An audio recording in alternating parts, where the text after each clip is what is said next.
Unraveling Idioms. Don't let on. Hello, language explorers. Today, we're diving into the colorful world of English idioms. We'll unravel the meaning behind the phrase, "don't let on," and explore how to use it in everyday conversation. If you're ready to add another expressive idiom to your English toolkit, then you're in the right place. Don't let on is an idiom that means to keep something secret or to not reveal information. When someone says this phrase, they're asking you not to show any signs of knowing something. It's all about maintaining a poker face. Idioms often have fascinating origins, and "don't let on" is no exception. This phrase has been used in English for centuries, and it's believed to originate from the old usage of the word let, which meant to hinder.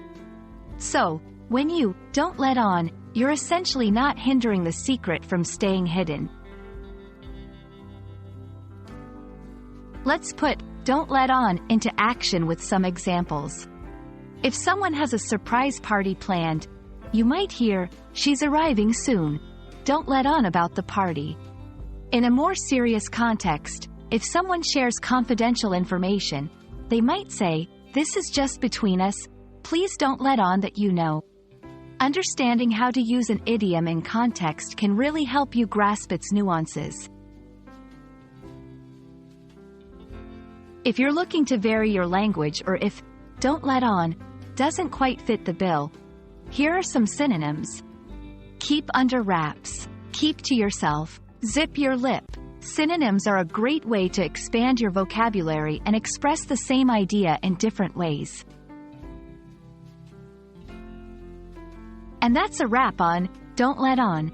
We hope you've enjoyed this linguistic journey and feel more confident using this idiom in your conversations. Remember, the beauty of language learning is in the discovery of new ways to express yourself.